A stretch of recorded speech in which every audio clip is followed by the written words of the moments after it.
안녕하세요. 호모 헌드레드 시대의 의료 커뮤니케이션이라는 주제로 강의할 이화여대학교 커뮤니케이션 미디어 학부의 유승철 교수라고 합니다. 여러분 호모 헌드레드 시대라는 이야기 들어보셨나요? 호모라고 하면은 호모 사피엔스, 즉 인간을 의미하는 단어고요. 헌드레드라고 하면은 영어 단어의 100을 의미하는 단어입니다. 왜 호모 헌드레드 시대일까요? 인간이 100세 이상을 사는 것이 기본값이 되어버린 그런 시대를 의미합니다. 이런 시대에는요, 병원을 포함한 많은 의료기관들의 변화가 예상되는 그런 시대인 것이죠. 제가 호모 헌드레드 시대의 의료에 대해서 이야기하려고 하는데요. 크게는 세 가지 주제로 이야기해 보려고 합니다.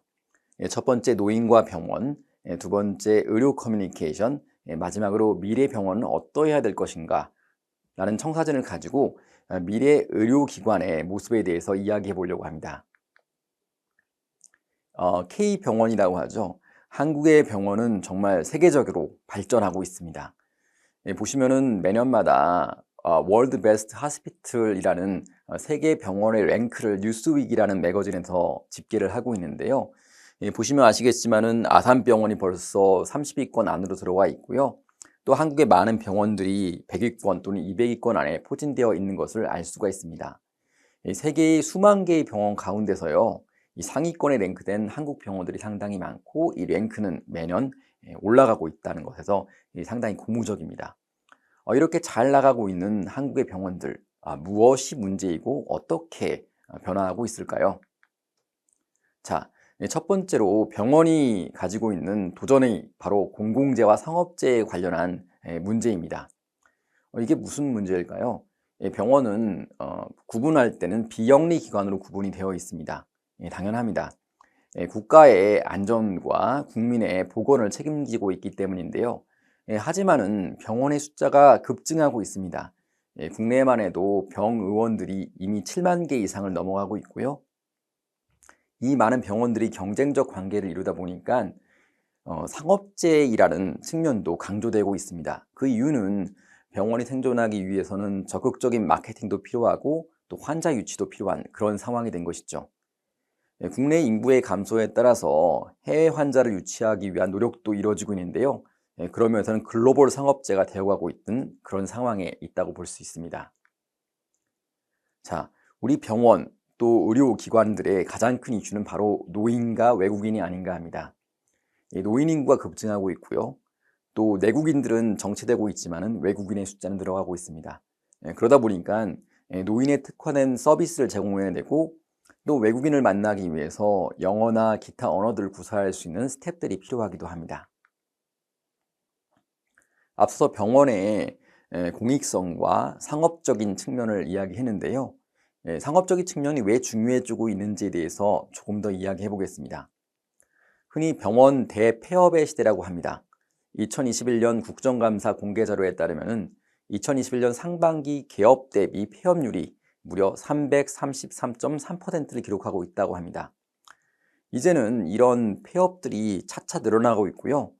또 경쟁에서 밀려난 병원들은 환자 유치에 아주 힘든 그런 상황을 맞이하고 있는 것입니다.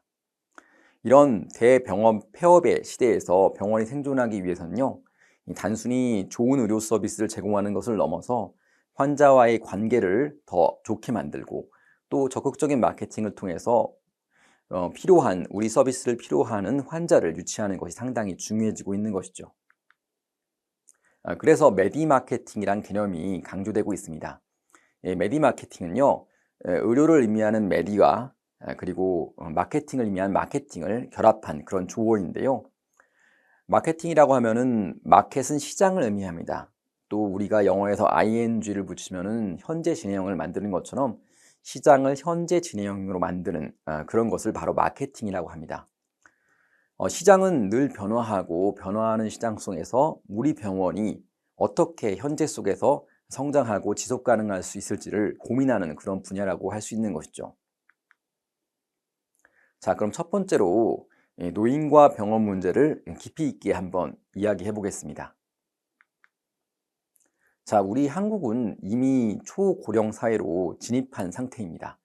2025년 65세 이상의 고령 인구가 20% 이상을 돌파할 것이라고 예상을 했는데요. 이 돌파 속도는 점점 더 빨라지고 있고요. 향후에 노인의 비중은 상당히 높아질 것이라고 이야기할 수가 있겠습니다. 병원 입장에서도 이렇게 노인들을 어떻게 유치하고 그들이 원하는 서비스를 어떻게 제공할지가 정말 중요해지고 있는데요. 의외로 많은 병원들은 노인들을 이해하지 못하고 그들에게 기본적인 의료 서비스만 제공하는 것에서 그치고 있는 것이 요즘의 현실입니다. 자, 그래서 요즘의 노인들은 어떻게 변하고 있을지에 대해서 한번 정리를 해봤는데요. TBWA라는 글로벌 광고회사가 정리한 것을 제가 한번 가지고 왔습니다. 흔히 K노인, 한국의 노인들의 특성 또는 미래의 노인의 특성이라고 이야기할 수가 있겠습니다. 보시면은 에이지리스, 나이를 초월한 라이프 스타일을 추구하는 것이 노인의 특성입니다. 두 번째로는 accomplished, 여생을 커뮤니티나 사회에 적극적으로 참여하면서 봉사하고 싶어하는 마음이 있습니다. 그 다음에 autonomous입니다. 자식이나 친구, 친척한테 의존하지 않고 자기주도적인 삶을 살고 싶어합니다. 그 다음에는 attractive in my own way입니다. 나는 매력적으로 여겨지고 싶고 품위 있게 나이 들고 싶어 하는 그런 경향을 가지고 있습니다. 그 다음으로 alive, 생기 가득하게 살고 싶어 하고요. admired, 존경받고 싶어 하고 마지막으로는 advanced, 수준 높은 나만의 취향을 가지고 싶어 합니다. 아니 이렇게 많은 욕구들을 가지고 있는데 우린 노인이라고 하면은 집에서 TV를 보면서 또는 손자나 손녀를 보면서 시간을 보내고 있는 무료한 모습을 상상할 수가 있는데요. 앞으로의 미래 노인은 이런 여러 가지 욕구를 가진 그런 노인이라는 것을 여러분들이 알아야 합니다. 보신 병원들도요, 단순히 기본적인 헬스케어만 제공하는 것에 그치는 것이 아니라요, 이게 노인들의 특성들을 충분히 이해하고 그들에게 적합한 욕구를 만족시킬 수 있는 서비스를 개발하는 것이 메디마케팅 측면에서 또는 지속가능한 병원의 경영에서 상당히 중요해지고 있는 것이죠. 자, 그러면 조금 더 깊게 들어가서 노인이 어떤 것을 요구하고 욕망하는지를 이야기해 보겠습니다. 흔히 우리가 영어 단어를 번역할 때 need와 want를 동일하게 번역을 하고 합니다. 요구라고 번역을 하는데요. 사실 조금 다릅니다. need라고 하면요. 여기 표에서 보시는 것처럼 기본적인 내게 필요가 충족이 되지 않았을 때 생겨나는 것들입니다. 예를 들어 볼까요? 제가 막 목이 마릅니다. 그럼 어떻게 할까요? 나는 물을 먹고 싶지 않습니까? 그렇게 얘기합니다. 그것은 목마름에 대한 요구 충족입니다. 하지만 갑자기 내가 목마른데 나는 코카콜라를 먹겠어. 또는 게토레이를 먹겠어. 뭐 밀키스를 먹겠어. 이렇게 특정 브랜드를 얘기했을 때는요. 그것은 바로 want가 됩니다. 기본적인 욕구를 넘어서 구체적인 대상을 요구하는 것이죠. 제가 가방이 필요해요. 그럼 가방을 다이소에서도 구매할 수 있겠지만은 갑자기 나는 샤넬을 원한다, 루이비통을 원한다 이렇게 적극적인 기본적인 요구 이상의 무엇을 이야기할 때는 want가 되어버리는 것입니다. 따라서 지금의 병원들은요 어떻게 보면 need, 그러니까 기본적인 요구 중심으로 구성이 되어 있습니다. 노인들이 떨어져서 다치지 않게, 노인들이 배고프지 않게 또는 고통받지 않게 약제나 의료 서비스를 제공하는 것에서 그치고 있는 것이죠. 그들이 원하는 좀 더 한 발자국 나아간 요구를 무엇인지, want가 무엇인지를 알아보고 제공하는 것이 상당히 중요하다고 생각합니다. 사실 이런 것들에 대한 변화는요 이미 이루어지고 있습니다. 우리가 알고 있는 TVN이라는 케이블 채널이 있습니다. TVN 요즘 보는 사람들 많이 있죠. 과거에는 젊은이 채널로 여겨졌습니다. TVN이 슬로건이 변했습니다. TVN의 새 슬로건은 성장하는 어른들을 위한 채널입니다. 이젠 TV를 MZ세대가 보지를 않습니다. 특히 뭐 알파 세대라고 하죠. 또는 잘파 세대로 불리기도 하는데요.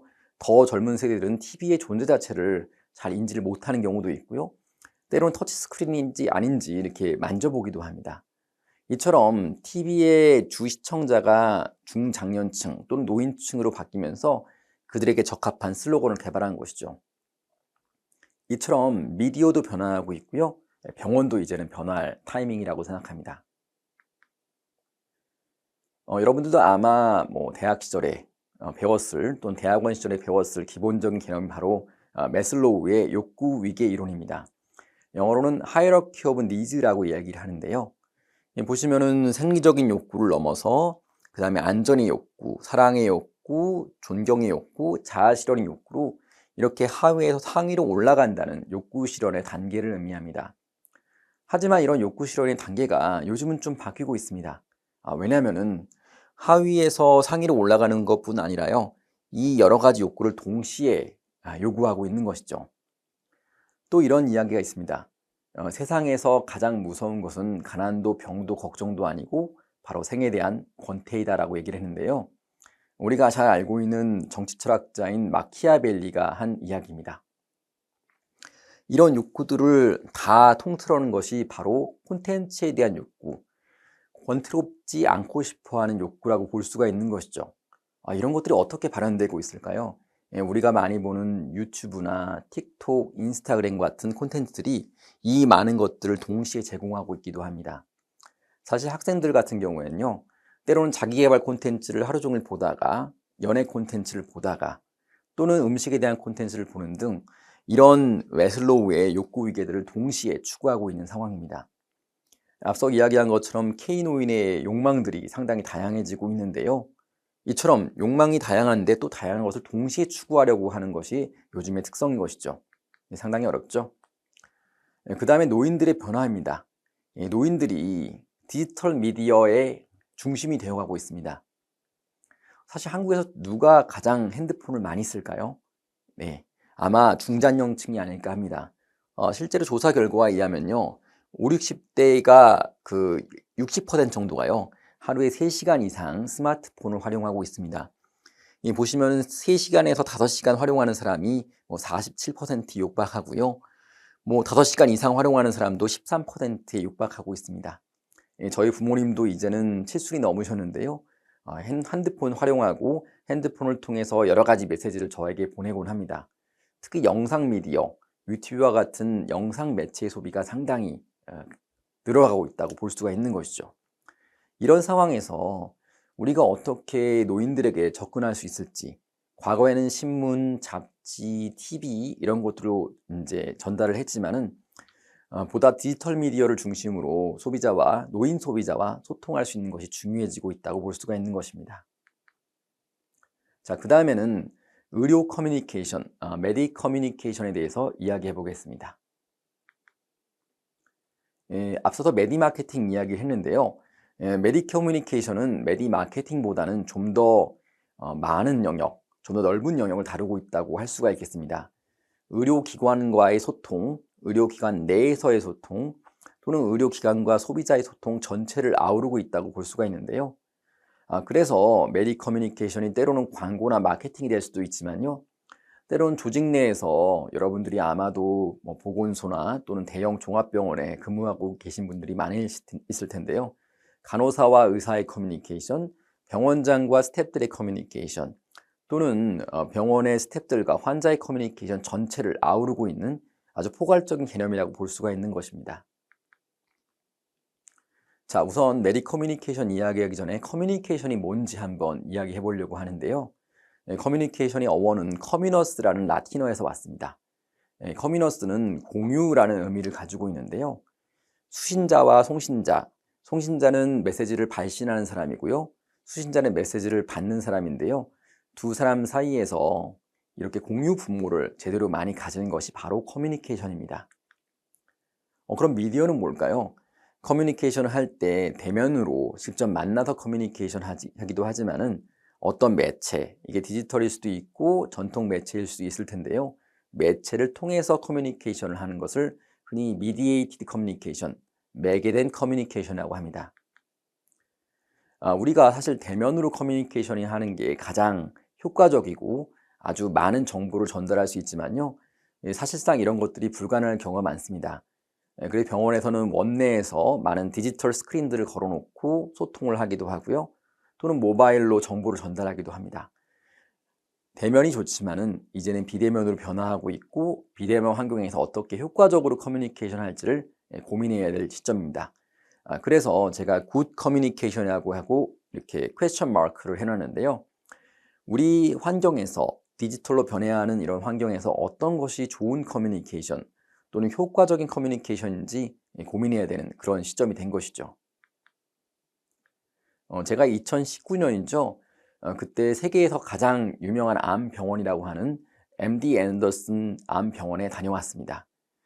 메디 커뮤니케이션과 메디 마케팅을 배우려고 다녀왔는데요. 거기에 가보니까요, 벽에 이런 이야기가 적혀져 있었습니다. 영어로 되어 있는데 제가 한번 해석을 해보겠습니다.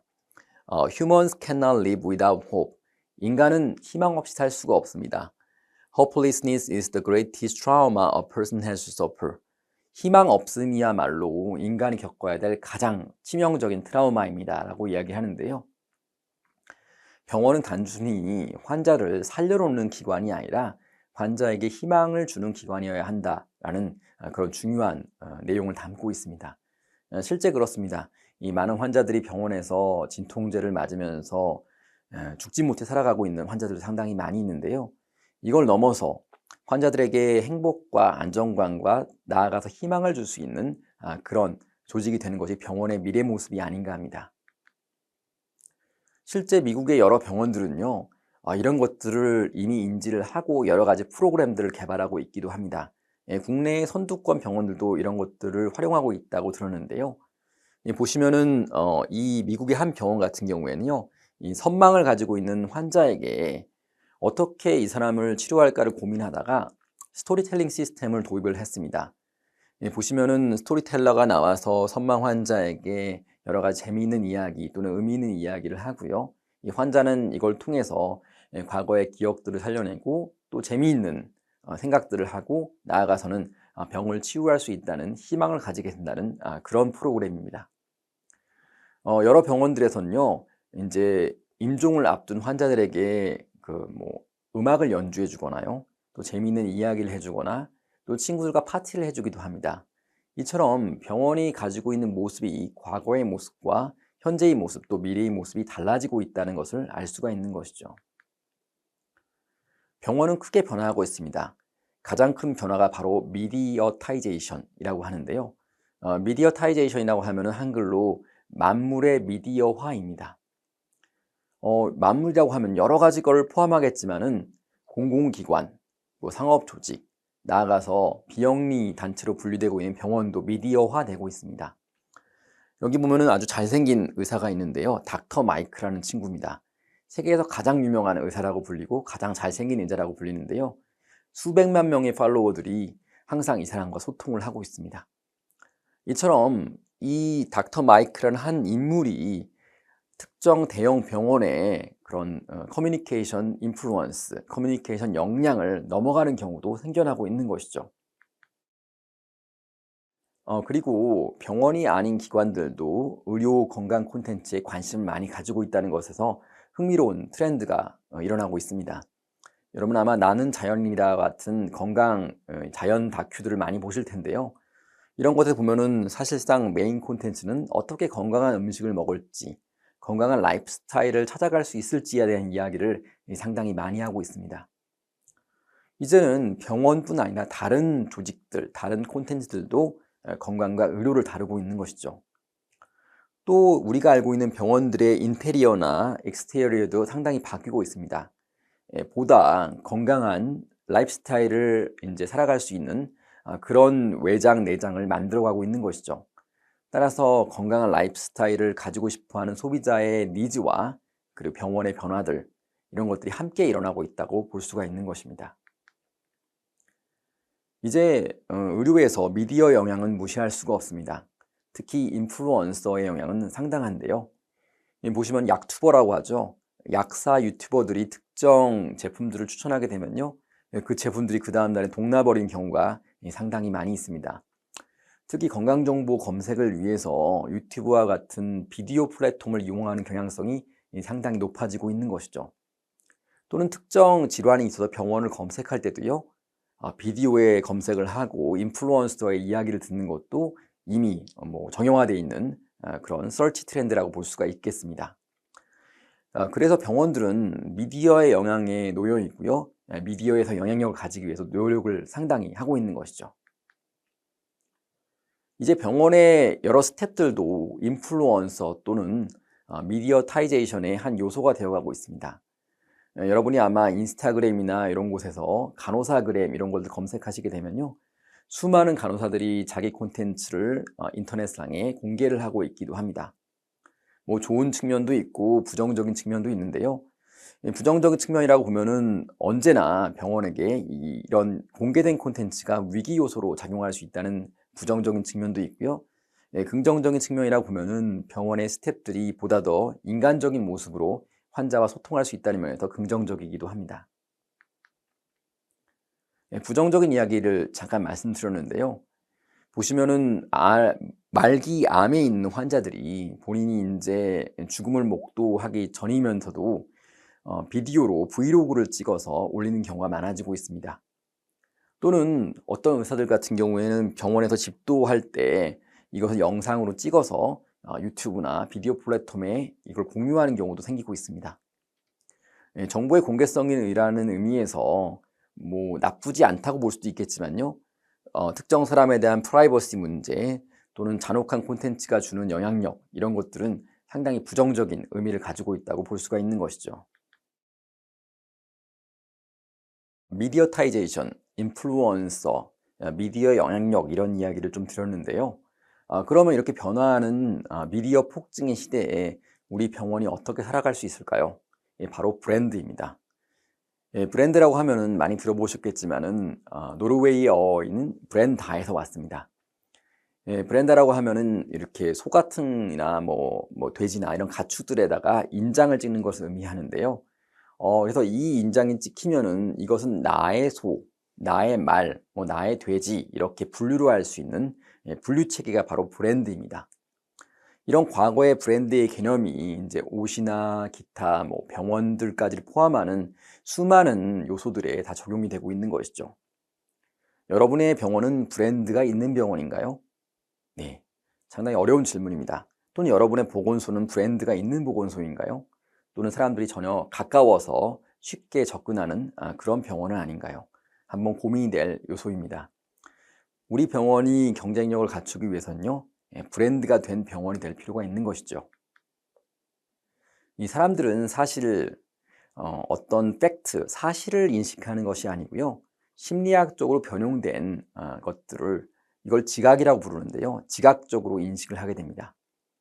예를 들어 볼까요? 여러분들이 고래밥 같은 스낵을 먹고 있습니다. 이런 경우에 여러분들이 이런 뉴트리션 팩트라고 되어 있죠? 어떤 영양소가 있는지를 세세하게 보면서 먹는 사람들은 아마 별로 없을 것입니다. 이 먹을 때의 기분, 느낌, 그리고 상황 이런 것들에 주는 지각, 여기에 집중하고 있는 것 때문이죠. 따라서 병원 같은 경우도요, 환자가 병상이 어떤지 아니면 환자에 대한 서비스가 어떤지를 세세하게 보기보다는 그 병원의 이름이 뭔지, 그 병원의 유명한 의사는 누구인지, 인플루언서가 있는지 이런 지각화된 사이콜로지컬한 그런 요소들에 의해서 병원을 선택하기 때문에 이런 브랜드가 하는 것이 상당히 중요해졌습니다. 적절하게 잘 가공된 브랜드로 인식된 병원은 이런 요소들이 좀 뭐 부족하거나 좀 개선의 여지가 있다고 하더라도 이 사람들은 지속적으로 구매하는 것이죠. 예를 들어서 사람들이 좋아하는 아이폰과 같은 아주 유명 브랜드가 있다고 했을 때 그 유명 브랜드에 여러 가지 문제점이 있다고 하더라도 그냥 구매하는 것과 동일합니다. 그래서 소비자의 인식, 환자의 인식을 변화를 위해서 여러 가지 스토리텔링 테크닉들이 늘어나고 있습니다. 우리 병원은 어떻게 스토리텔링 하고 있을까요? 네. 때로는 많은 경우에는 우리 병원은 정말 좋은 의사들이 많아. 또는 최첨단 암치료 장비를 들어놨어. 아니면 병원이 엄청나게 크다고 이야기를 할 수가 있겠습니다. 근데 이런 이야기들은요, 많은 병원들이 뭐 수천, 수만 개의 병원들이 동일하게 하고 있는 이야기이기도 합니다. 영국의 한 병원의 이야기인데요. 이 병원 같은 경우에는 다른 경쟁력이 상당히 뭐 부족하거나 비슷한 수준입니다. 그래서 이 병원 같은 경우에는 넘버 원 포 너싱 케어라고 되어 있는데요. 우리 병원은 간호사가 최고다라고 이야기를 했습니다. 다른 병원에서 이야기하지 않은 요소를 강조해서 이 병원의 특장점을 만든 셈이죠. 이처럼 브랜드를 만들기 위한 스토리텔링에 있어서는요, 특정 요소를 잘 선정을 하고 경쟁적으로 그 이야기를 할 필요가 있는 것입니다. 브랜드 구축이 그럼 왜 중요할까요? 브랜드는 생로병사를 겪어갑니다. 우리가 나이가 들어가면서 몸이 아프고 이제 나중에 이제 죽는 것처럼 병원도 비슷합니다. 이렇게 기울어져가는 곡선을 성장의 곡선으로 만들기 위해서는 지속적인 커뮤니케이션이 필요하고요. 이 커뮤니케이션을 통해서 브랜드를 만들게 됐을 경우에는 병원이 쉽게 넘어지지 않습니다. 그리고 충성도가 높은 고객들을 지속적으로 확보할 수가 있는 것이죠. 그래서 병원이 브랜드가 되는 것이 지속 가능 경영을 위해서 가장 중요한 요소라고 생각합니다.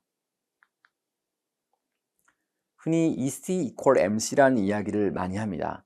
Every company, 모든 회사는 미디어 컴퍼니, 미디어 회사다라는 의미인데요. 병원도 마찬가지입니다. 병원은 이제 미디어 조직이 되어가고 있습니다. 실제로 미국의 주요 병원들, 클리블랜드 클리닉, MD 앤더슨과 같은 대형 병원들은요, 병원에서 매거진을 만들고요, 병원의 유튜브를 운영하고 있습니다.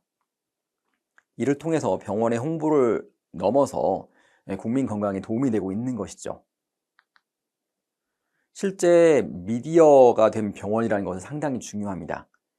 보시면은 병원들이 실제 많이 상당히 액티브하게 여러 가지 커뮤니케이션 활동들을 진행하고 있는데요. 수년 전에 메타버스가 유행이었죠. 그래서 여러 병원들이 이미 제페토나 이런 메타버스 공간들에 그들의 병원 스페이스를 구축하기도 했습니다. 하지만 저는 이런 병원의 디지털 트윈이라고 하죠. 보시면 실제 병원이 있지만은 디지털 공간에도 우리 병원이 있는 것들은 단순히 이렇게 3D 공간에만 있는 것이 아니라고 생각합니다. 자, 여기 실제 네트워크 맵이 있는데요. 제가 이제 임신, 육아 이런 가정병원들을 검색을 했었습니다. 그랬더니 이 많은 네트워크, 이건 소셜미디어에서 가져온 네트워크인데요. 네트워크의 중심들이 우리가 알고 있는 빅5 병원들 또는 빅10 병원들에서 나오는 것들이 아니고요. 개개 유튜버들한테서 이런 정보가 몰려있는 정보 중심성을 발견할 수가 있었습니다. 다시 한번 이야기해보죠. 사실 디지털 공간에서의 병원의 영향력은 유튜버나 아니면은 특정 몇몇의 인플루언서에 비해서 높지 않다고 할 수 있는 것입니다. 따라서 단순히 우리 병원의 외부를 꾸미고 좋은 의사들을 많이 이제 유치하는 것을 넘어서 디지털 공간에서의 미디어 영향력을 가지기 위해 노력해야 한다는 그런 말씀을 드리고 싶습니다. 그래서 많은 병원들이 실제 선두 병원들은요, 브랜드 저널리즘을 표방하고 있습니다. 브랜드 저널리즘이라고 하면요, 저널리즘은 언론을 의미하죠. 단순히 언론이 아니고 이 브랜드를 키우기 위한 언론을 의미합니다. 클리블랜드 클리닉은 이렇게 블로그를 운영해서 환자들과 적극적으로 소통을 하고 있기도 하고요. 기타 여러 병원들도 열심히 이 브랜드 저널리즘 활동들을 꾸준히 하고 있습니다. 실제 출판사가 된 병원이라고 제가 이야기를 적어놨는데요. 메이오 클리닉 같은 경우는요, 메이오 매거진을 운영을 하고 있습니다. 실제 종이책도 출판을 하고 있지만요, 전자책 출판, 블로그 출판들을 적극적으로 하고 있고, 단순히 병원 홍보를 넘어서 특정 질환 또는 특정 상황, 예를 들어 코로나19 감염병 같은 상황에 대한 적절한 대응 방법을 출판을 하고 있기도 합니다. 병원이지만은 공공재로서의 역할을 하고 있다고 볼 수가 있는 것이죠. 이제 병원이 건강 콘텐츠의 중심이 되어야 합니다. 실제 많은 병원들, 예를 들어서 서울대학교 병원 강남센터 같은 경우에는요, 여러 가지 유튜브 콘텐츠를 개발을 하고 그걸 적극적으로 알림으로써 보시면은 유튜브 공간에 많은 가짜 뉴스들, 가짜 건강 정보가 많이 있습니다. 이런 것들에 비해서 좀 더 정제되고 좋은 정보들을 전파하려는 노력들을 하고 있는데요. 이것도 역시 브랜드 저널리즘의 역할이라고 할 수가 있을 것입니다.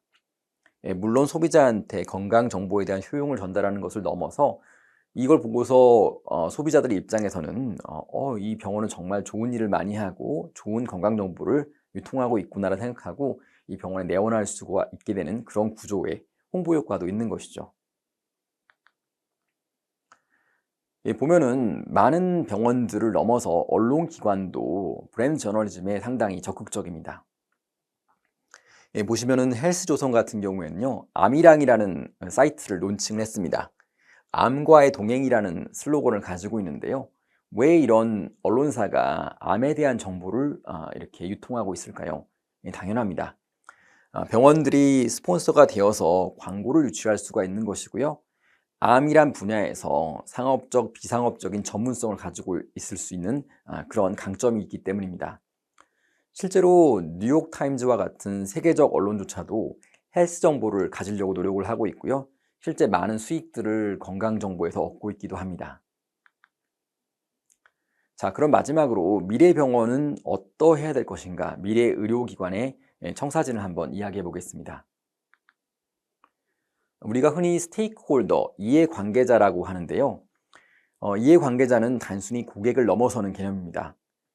여기 보시면은 과거에는 조직, 특정 조직이 있고 이게 병원이겠죠. 투자자, 소비자, 그리고 인플로이, 그러니까 스텝을 의미하죠. 서플라이어스, 공급자 이런 것들에 대해서 선형적인 관계를 가지고 있었습니다. 우리가 중심이고 다른 사람들은 단순한 연결 관계를 가지고 있는 것이죠. 하지만 이제는 이해관계자적 접근이 상당히 중요합니다. 보시면은 거버먼트, 정부죠. 그리고 트레이드 어소시에이션, 협회 같은 것들이고 우리 조직원들, 그리고 커뮤니티, 우리 병원이 소재하고 있는 특정 그런 사회 집단들, 그리고 폴리티컬 그룹들은 정치인들입니다. 또는 투자자, 이런 것들이 유기적으로 연관관계를 가지고 있습니다. 흔히 어떤 사람은 힘이 없는 사람이다 라고 볼 수가 있죠. 아무런 영향력이 없다. 하지만 그 사람이 올린 한두 마디의 소셜미디어 콘텐츠가 이 병원에 엄청난 위기나 성공을 가져올 수 있기도 합니다. 이처럼 이런 스테이크홀더 환경에서 병원이 소통은 다각도로 이루어질 필요가 있는 것이죠. 특정 부분을 무시하지 않고 어떻게 우리가 가지고 있는 커뮤니케이션 자산을 적절하게 분배하고 소통할 수 있을지가 정말 중요해지고 있는 것입니다. 자, 예를 한번 들어볼까요? 병원에서 가장 많은 스텝을 차지하고 있는 것이 바로 간호사입니다. 보면은 간호사들이 아주 경무에 시달리고 있기도 한데요. 실제 간호사들이 왜 병원을 떠날까요? 미국 조사에 의하면요. 물론은 그 사람이 워크로드, 그러니까 업무 강도가 너무 높아서 떠나는 경우가 가장 많습니다. 그 다음에는 뭐 우리 경력 개발에 대한 기회들, 그 다음에는 이제 슈퍼바이저와의 갈등 이런 것들이 되어 있는데요. 단순히 일이 많아서 그만두는 사람들보다는요, 이런 아래 인간관계에 의해서 그만두는 경우가 상당히 많이 있습니다. 국내에서 태움이라는 현상 때문에 논란이 되기도 했는데요. 뭐 자살을 하신 분도 있었고요. 따라서 병원의 커뮤니케이션은요, 조직원들 간의 관계를 개선하고 그들 간의 소통을 돕기 위한 커뮤니케이션이 상당히 중요해지고 있는 것이죠. 보시면 클리브랜드 클리닉에서 제작한 홍보 비디오인데요. 수백만 뷰를 만들면서 상당히 인기를 누렸습니다. 이 인기를 누린 이유가 무엇일까요? 생각해보면요. 병원 안에는 이렇게 수많은 환자들, 또 스태프들, 그리고 의사들 함께 공존하고 있습니다. 병원은 가장 고도화된 지식산업 조직입니다. 흔히 병원 안에는 70여 개의 전문직이 함께하고 있다고 얘기를 하는데요. 따라서 많은 갈등 요소를 내재하고 있기도 합니다.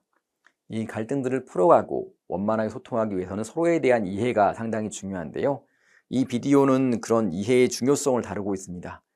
병원에 있는 이렇게 일을 하고 있는 경비원들, 그리고 환자들, 이 각자의 스토리를 가지고 있고요. 그들 간의 이해를 하는 것이 상당히 중요하다는 이야기를 담고 있는 영상입니다. 자, 이제 마감할 시간이 거의 다 되었는데요. 그럼 병원의 메디 커뮤니케이션은 어떻게 되어야 할 것인가에 대해서 마지막으로 좀 정리해 보겠습니다. 이 사람들은 매력적인 인생을 살고 싶어 합니다. 즐겁고 행복하고 여러 가지 향락적인 인생들. 하지만은 이런 것들이 항상 건강에 좋은 것은 아닙니다. 그래서 건강하면서도 또 매력적인 삶을 동시에 누릴 수 있는 그런 형태의 병원을 추구해야 하고요. 그런 형태의 커뮤니케이션 하는 것이 상당히 중요해질 것이라고 생각합니다. 건강을 위해서는요, 단순히 뭐 적정한 운동과 아주 절제된 생활을 하면 건강한 삶을 살 수 있겠지만요, 이게 뭐 좀 어떻게 보면 지루한 삶, 재미없는 삶으로 느껴질 수가 있죠. 건강하면서도 즐거운 삶을 누릴 수 있는 공간이 병원이 되어야 하고요. 환자에게 희망을 주는 공간이 될 필요가 있다고 생각합니다. 이것으로 본 강의를 마치겠습니다. 감사합니다. 스스로 지키는 건강 신호 대사증후군 오락 프로젝트